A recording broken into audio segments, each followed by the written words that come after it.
Assalamualaikum warahmatullahi wabarakatuh. Waalaikumsalam. Selamat sejahtera untuk kita semua dan selamat siang.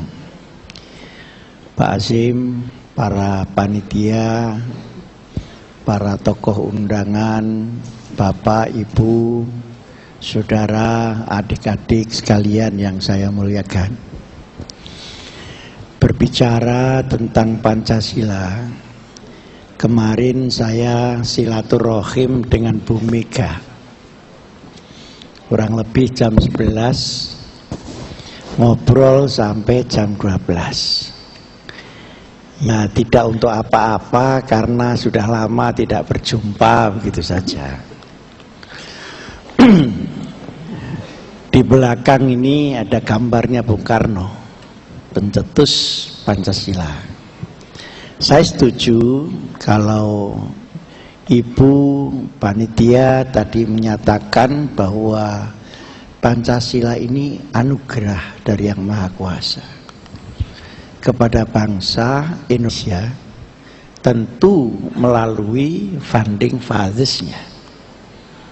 Antara lain yang paling menonjol adalah Bung Karno, setelah ada serapan-serapan dari tokoh-tokoh yang lain. Bu Mega menyatakan, Pak Azim, ini Pancasila sedang dipolemikan lahirnya. Tanggal 1 Juni apa tanggal 18 Agustus. Lalu saya tanya, menurut Ibu bagaimana?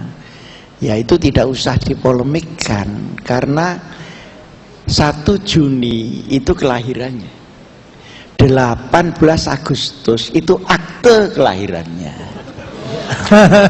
Tepuk tangan. Jadi di sini perlu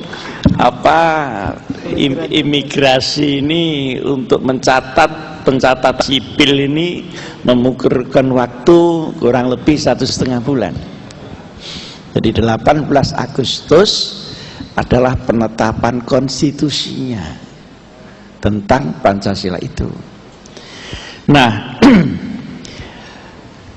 yang kedua, saya sampaikan kepada Bu Mega, Bu, sekalipun Pancasila ini hebat, tetapi menurut pendapat saya, sejak lahirnya sampai sekarang belum terrealisir secara utuh, filosofis dan praktis.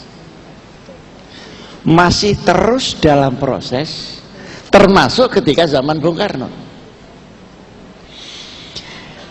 Nah, dari 17 Agustus sampai 45 berjalan 4 tahun, 1949 ada maklumat wakil presiden yang kemudian melahirkan pemilu 55, melahirkan demokrasi liberal yang tidak pas dengan konsep Pancasila itu.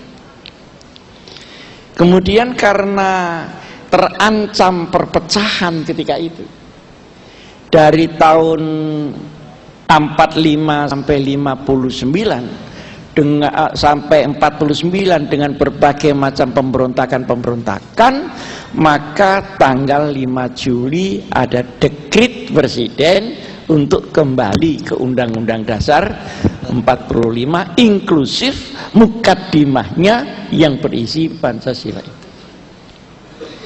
Nah, begitulah beliau semenjak itu, Bung Karno tahun 49 sampai 55 mendrive Pancasila itu di dalam kenyataannya. Tetapi waktu itu terlalu pendek untuk merealisir Pancasila yang begitu filosofis, begitu humanis, komprehensif, dan sifatnya universal.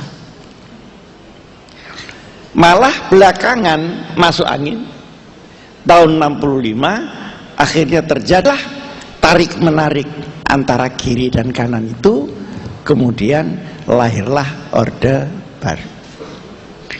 Nah, Orde Baru ada P4, Ada apa? P4 itu singkatan apa? Pedoman, penghayatan, pengamalan Pancasila. Tapi sayangnya itu hanya artifisial. Orang disuruh mengaparkan butir-butir saja. Jadi Pancasila itu seperti butir saja, seperti banyak telur, begitu saja.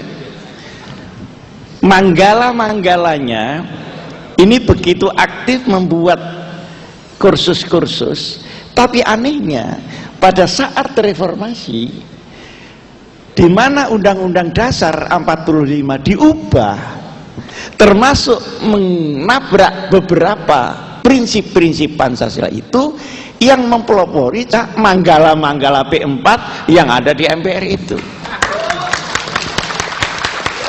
Nah ini yang tepuk tangan ini belum kebagian jadi MPR ini. Nah begitu masuk reformasi, ada satu adagium di dunia ini bahwa tidak pernah ada undang-undang dasar yang tidak memerlukan perubahan pada proses zaman. Termasuk Amerika Serikat sendiri pernah mengamandemen beberapa pasal dari Declaration of Independence itu. Tetapi perubahan undang-undang dasar yang begitu mendasar itu harus sesuai dengan kebutuhan ketika itu, bukan sesuai dengan selera orang yang mengubah. Nah yang di Indonesia ini perubahan ini sesuai dengan selera yang mengubah, sampai 4 kali diubah lagi, diubah lagi, dan sifatnya lebih baik, lebih banyak reaktif terhadap kondisi rezim sebelumnya daripada filosofis bangsa Indonesia. Jadi saya pernah mempertanyakan dilema Anas, reformasi ini rekonstruksi Indonesia atau revolusi Indonesia, atau hanya reaksi dari rezim ke rezim, sehingga apa yang dulu dirasakan tidak enak pada zaman Pak Harto itu dibongkari semua. Sehingga dengan demikian ketika orang tani ini sedang menyiangi tanaman, ini kan harus mencabut rumput-rumputnya, Bu, supaya padi ini tumbuh subur. Tapi karena terlalu semangat, padinya ikut tercabut. Akhirnya sampai sekarang tidak panen-panen Republik Indonesia ini, kecuali panen masuk angin itu tadi. Nah, para bapak dan saudara-saudara sekalian, ini saya akan membagi pembicaraan saya dalam 3 bagian. Coba sekarang Pancasila ini kita bandingkan dengan filsafat negara yang tidak Pancasila. Yang kedua, mengapa Pancasila nggak selesai-selesai menjadi kenyataan, sekalipun didiskusikan terus, bahkan sekarang mendiskusikannya pun sudah mulai malas. Yang ketiga, kira-kira apa yang akan terjadi di belakang? Tapi kira-kira saja, karena saya ini kan bukan dukun. Nah, pertama, di Pancasila ini ada ketuhanan yang Maha Esa. Artinya apa? Dia, Indonesia, bukan negara ateis, bukan negara sekuler, dan bukan negara agama. Karena kalau negara ateis, dia tidak percaya kalau Tuhan ada. Dia anti Tuhan. Aneh juga, sesuatu yang tidak ada kok dianteni. Bukan pula negara sekuler, karena membiarkan orang untuk beragama atau tidak beragama. Tidak pula menjadi negara agama, karena teks agama tidak menjadi konstitusi, tapi value universalitas agama yang dikemas dalam konstitusi nasional itu sebagai umbrella untuk seluruh bangsa Indonesia. Nah, sekarang mana contohnya? Tadi contohnya kan per negara. Nah, saya akan memberikan contoh ya sekedarnya aja. Sekarang kita lihat negara Eropa Timur yang semenjak 70 tahun yang lalu menyatakan diri sebagai negara komunis, negara ateis, dan agama tidak boleh hidup. Dia berumur 70 tahun. Komunisme di dunia mulai tahun 20-an dan ambruk pada tahun 90-an dengan glasnost perestroika oleh Brezhnev, oleh Gorbachev. Padahal untuk mendirikan negara yang tidak bertuhan ini, di dalam catatan sejarah tidak kurang dari 110 juta orang harus mati untuk revolusi. Ternyata setelah 70 tahun ambruk. Saya baru saja ke Moskow, baru saja ke Pittsburgh, bukan Johannesburg. Kalau Johannesburg itu kan bal-balan. Ini Pittsburgh, kira-kira 3 jam dari Moskow. Di sana matahari paling 1 bulan itu tampak 1 minggu aja. Yang 3 minggu itu tidak ada matahari. Oleh karenanya saya ingin mengajak ulama-ulama ke sana supaya nanti tahu kalau di Pittsburgh itu ru'yah hisabnya ngaturnya seperti apa. Karena bulannya tidak tampak, padahal ru'yah itu berdasarkan pengincengan. Apa pengincengan itu? Bagaimana? Nah, ya ini hanya untuk memperluas wawasan aja, untuk memperluas. Tapi tiketnya yang mahal. Tidak tahu kalau Pak Hasim itu mau niketin saya ke sana. Ya. Supaya ada wawasan global daripada pemikir-pemikir agama kita. Nah, saya terus ke Cekoslowakia dan terus ke Hongaria. Dalam kondisi reformasi sekarang di negara komunis yang berubah, 1, orang mulai boleh beragama, 2, orang mempunyai hak pilih, orang mempunyai hak untuk memiliki harta, kemudian dia tapi Katolik. Nah, kemudian Islam itu nomor 2. Saya ketemu keduanya. Sekarang ini 60.000 masjid dibuka di Rusia, sementara 127.000 gereja dibuka. Tapi masyarakat Rusia masih mikir-mikir, Tuhan ini ada betul apa enggak? Begitu sekarang. Jadi kemarin waktu apa? Lagi tenanan rek, reken guyonan. Jadi waktu zaman komunis itu sudah divonis Tuhan tidak ada dan tidak boleh diadakan. Ini waktu komunis. Setelah reformasi ini iya ya, Tuhan itu ada apa tidak ada gitu. Jadi antara ada sama tidak ada. Artinya apa? Bahwa ateisme hanya bisa bertahan 70 tahun, tidak lama. Karena bertentangan dengan jiwa manusia yang paling dalam, maka dia akan rontok. Sekarang masuk ke Eropa Barat. Eropa Barat menggunakan sekuler. Jadi sekulerisme itu adalah soft atheism. Nah, di situ antara agama dan negara dipisah. Jadi tidak boleh ada kebaktian Katolik di mana? Istana, di kabupaten, itu tidak boleh. Dan tidak boleh deket-deket sama undang-undang negara di sana. Undang-undang undang-undang, agama adalah agama.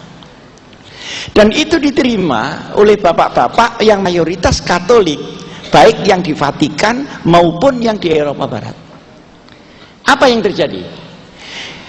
Di negara yang sekuler ini akhirnya pelan-pelan agama itu sendiri dihancurkan oleh sekularisasi itu.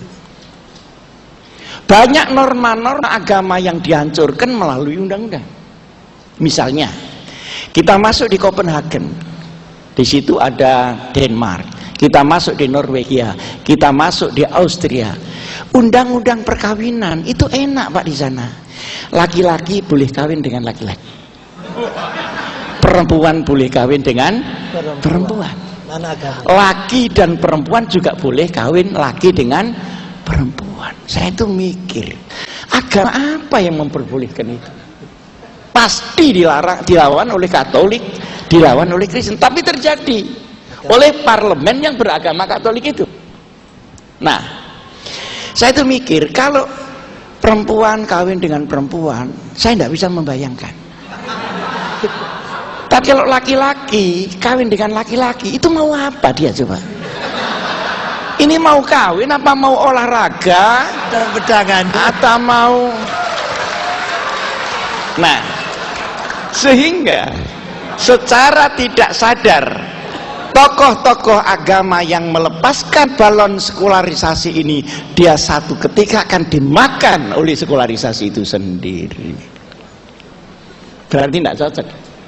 Nah, sekarang masuk lagi, saya ambil negara agama. Tadi belum disebutkan apa Timur Tengah, karena beliau tidak pernah ke Timur Tengah. Beliau itu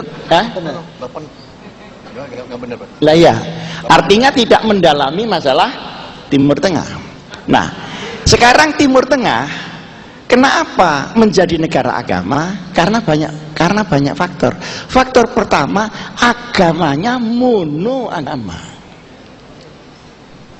Agamanya ini mono agama. Kalau di sini ini kan multi agama.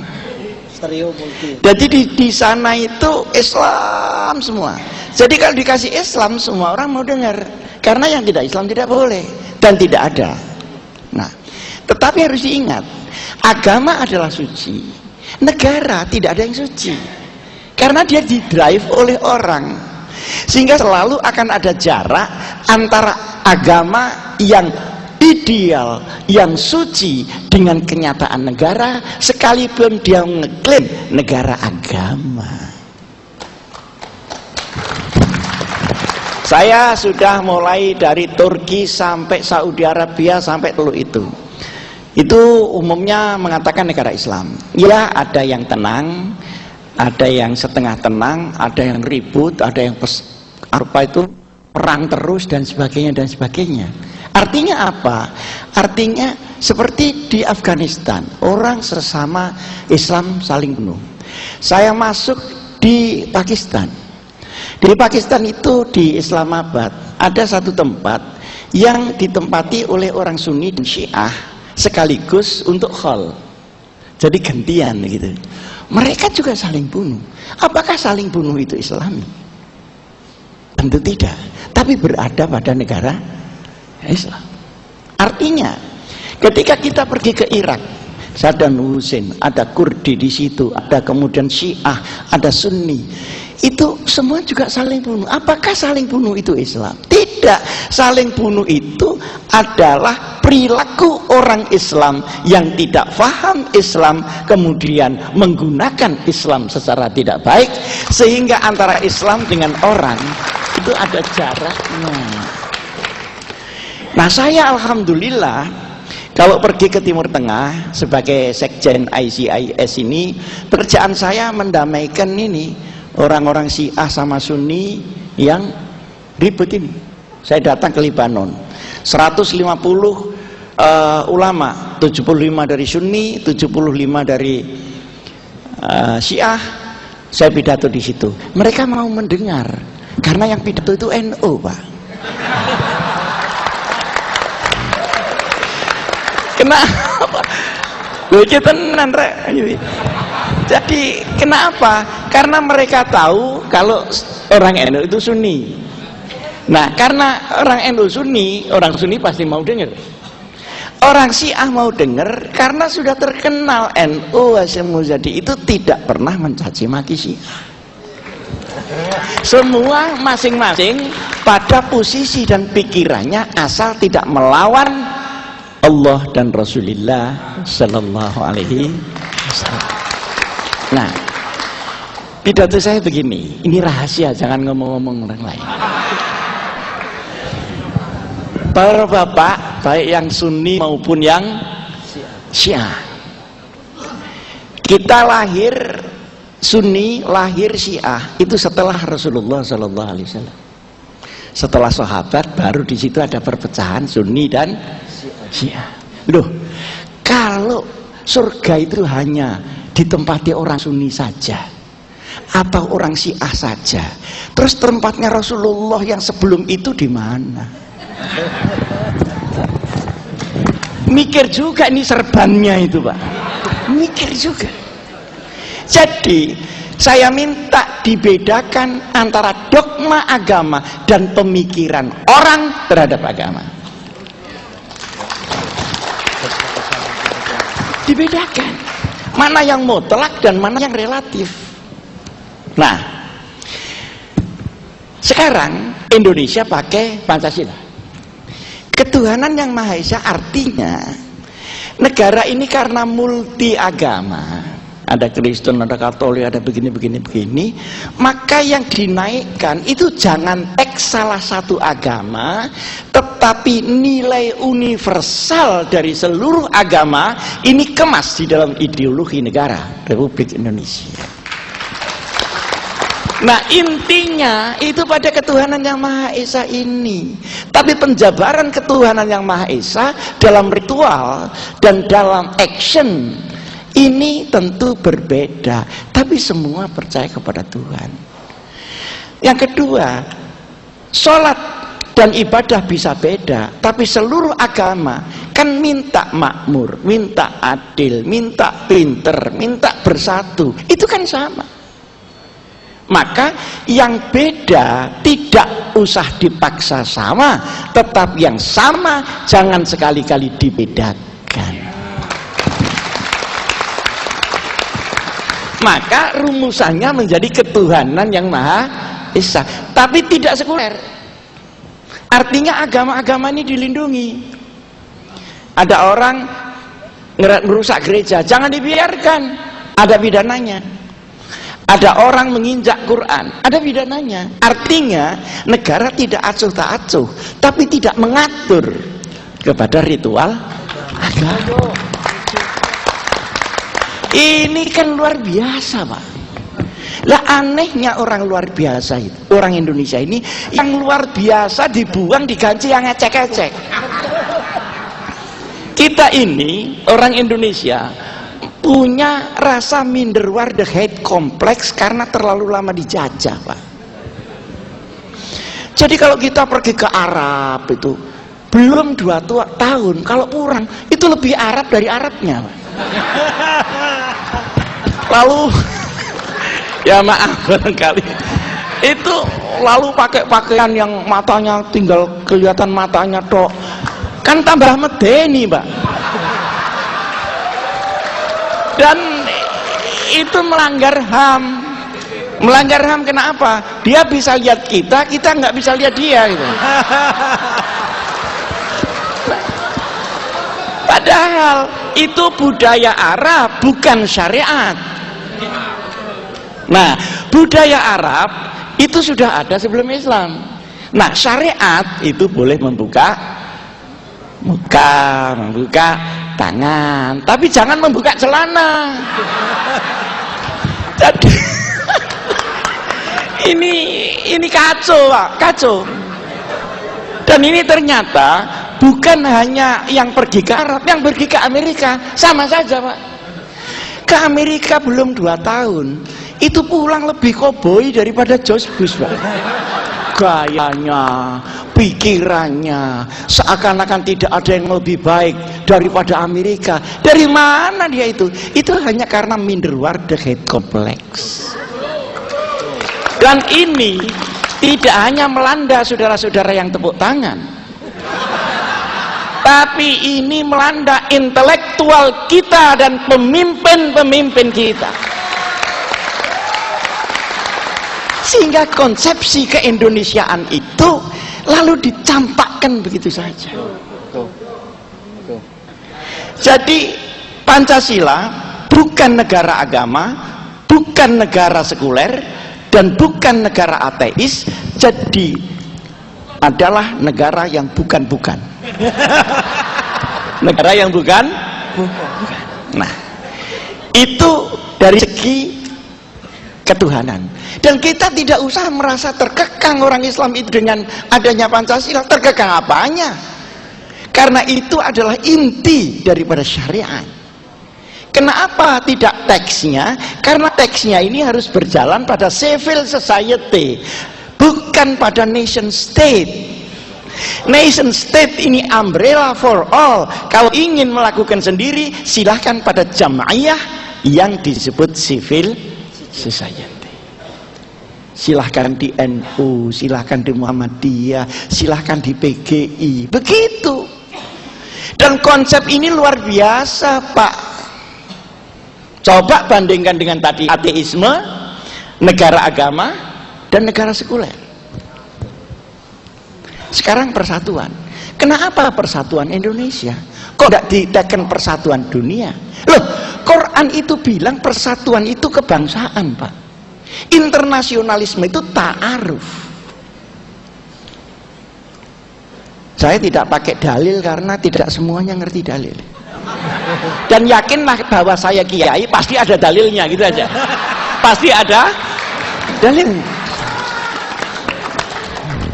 Inna khalaqnakum min zakarin wa unsa wa ja'alnakum syu'uban wa qabail lita'arafu. Jadi bangsa dan kabilah ini dibuat dengan identitasnya sendiri. Internasionalisme itu adalah ta'aruf, lita'arafu. Artinya interdependensi. Tetapi masing-masing mempunyai dependensi sendiri yang harus dihargai. Jadi hanya negara yang berkebangsaan yang bisa bangkit menjadi negara besar. Kalau tidak, akan menjadi negara kuli, termasuk Indonesia. Siapa bilang, Pak, Amerika itu tidak nasionalisme egois? Siapa bilang? Itu anak buahnya hilang aja di Papua 2 orang aja. Udah negaranya ribut sampai mana-mana. Tapi kita yang digantung di mana-mana, tenang.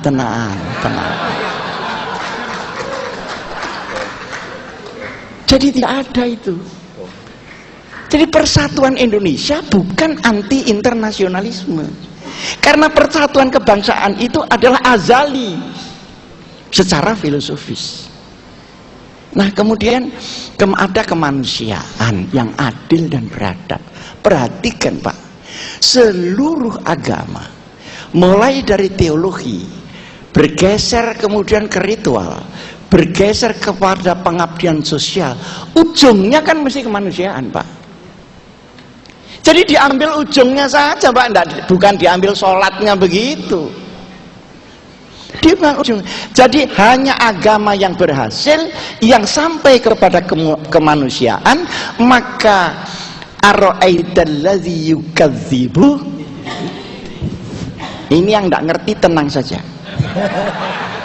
Kamu pengen tahu ya orang yang mendustakan agama, kaya agama tapi dusta, bahwa mereka yang beragama tidak sampai kepada kemanusiaan. Itu masih ditambah lagi yang adil dan beradab. Kalau tidak berpakaian masuk Facebook itu adab apa enggak? Nah, adil inilah maka posisi Indonesia harus non-blok. Tidak boleh pro barat, tidak boleh pro timur, dia harus menegakkan kebenaran. Jadi Indonesia haruslah memperkuat yang benar, bukan membenarkan yang kuat. Hari ini kita sedang terkesima untuk membenarkan yang kuat, tetapi kurang memperkuat yang benar. Dan itu bukan hanya salah kita, hukum kita pun masih begitu. Kalau orang korupsi sedikit, insya Allah gampang tertangkap. Karena tidak bisa diratakan, Pak. Jadi kalau mencuri itu sekian besar, rata jadi aman, begitu loh.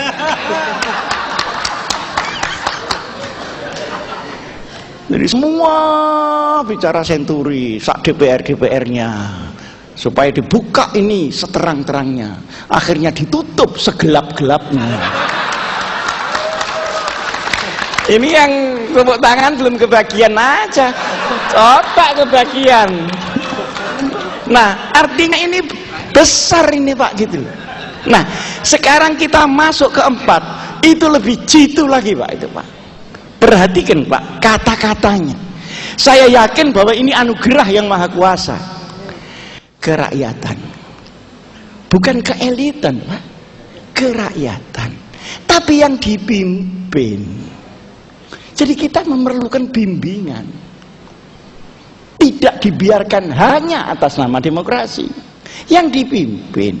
Tapi pemimpin ini dalam hikmat kebijaksanaan, itu pun masih dalam permusyawaratan, dalam perwakilan, lengkap. Saya ingin tahu hikmah itu apa. Saya pernah belajar filsafat. Ya jelek-jelek lah, sekalipun dari pesantren saya juga belajar filsafat, tapi ya enggak jelek lah, lumayan gitu. Yang namanya hikmah adalah inti daripada fenomena. Jadi kalau ada hukum, itu hikmahnya adalah keadilan. Kalau hukum tidak sampai keadilan, maka dia baru teks hukum, informasi hukum, dan ilmu hukum, tapi bukan hikmah hukum. Hikmahnya ekonomi adalah kesejahteraan yang merata. Nah, ketika ahli ekonomi cuma memelaratkan rakyat, kemudian menghisap dari bawah ke atas bukan atas ke bawah, maka teori ekonomi itu tidak sampai kepada hikmat ekonomi. Sekarang politik itu apa? Hikmahnya politik adalah penataan kenegaraan dalam sebuah sistem sehingga melahirkan ketertiban toto tertem kerto rarjo.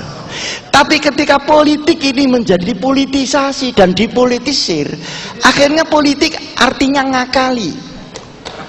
Oh, saya dipolitiki, ya berarti dia baru diakali. Tapi mencari orang yang diakali di Jakarta ini sudah sulit, karena masing-masing orang sudah bisa mengakali sendiri. Jadi politik itu esensinya di situ. Kalau politisi di situ dia pahlawan Pak, pahlawan.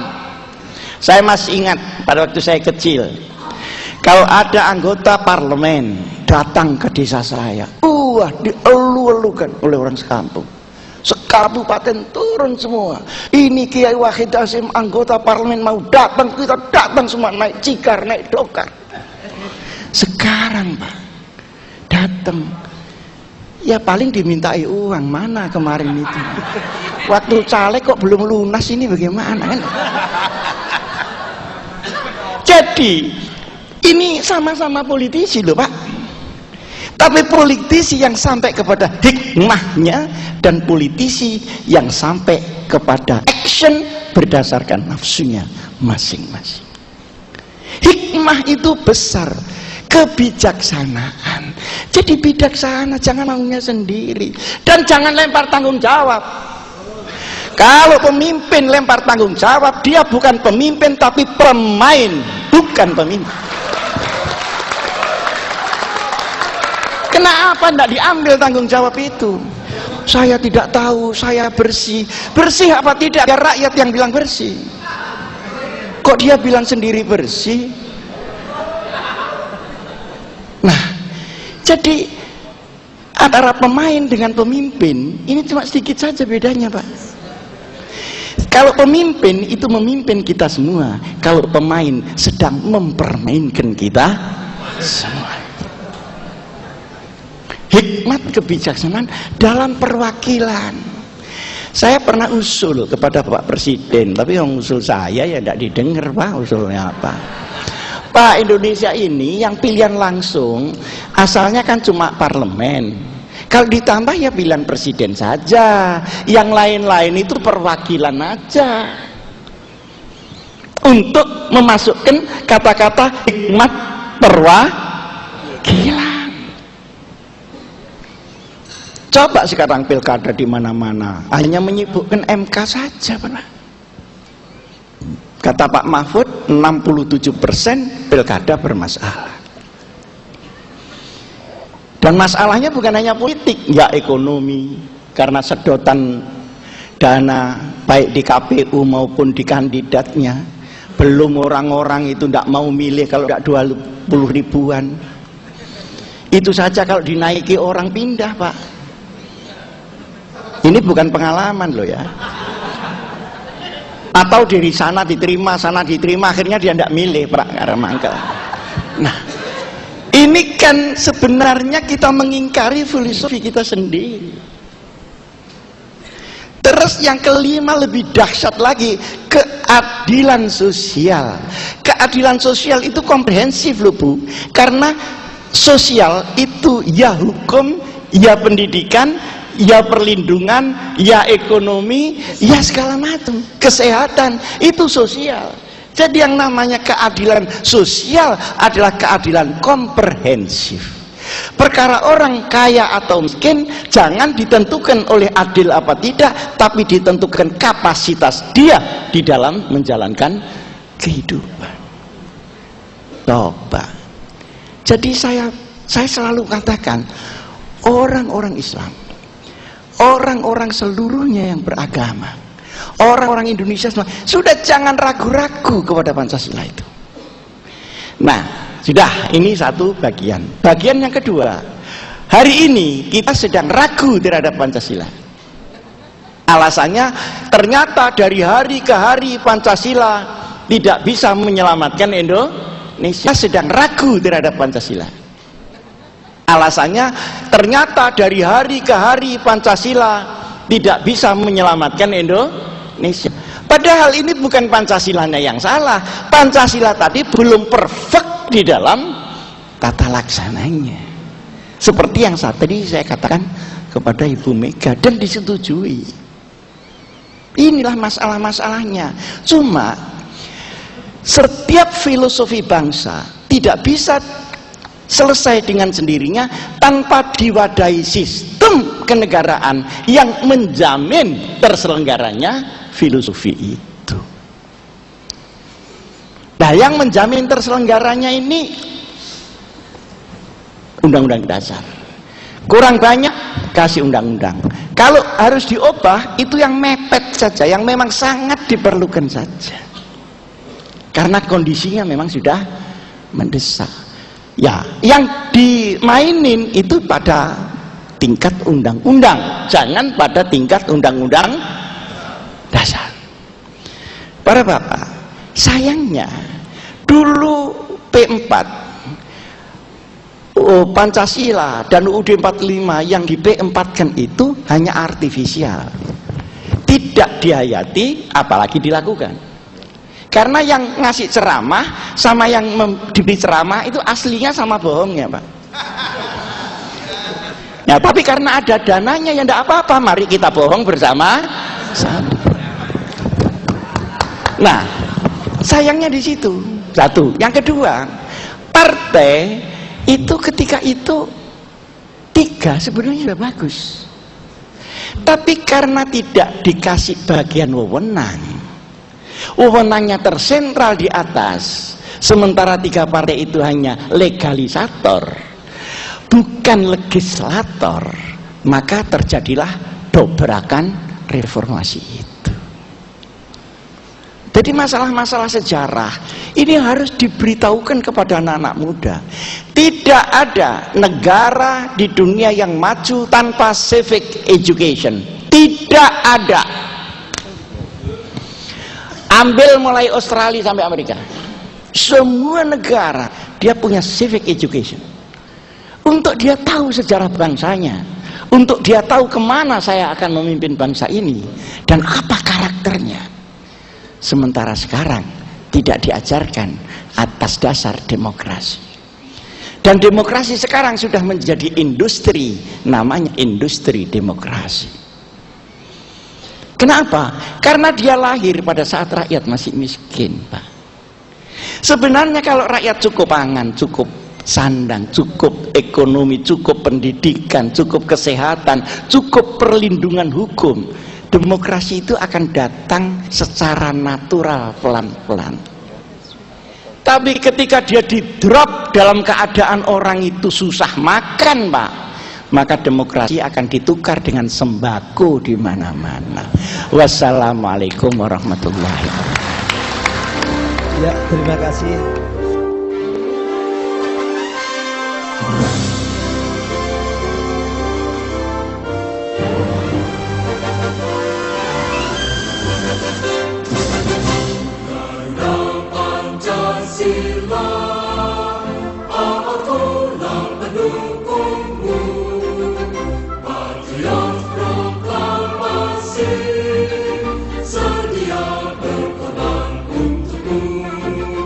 Pancasila dasar negara, rakyat adil makmur sentosa, pribadi bangsaku. Ayo maju, ayo maju, maju, ayo maju, maju.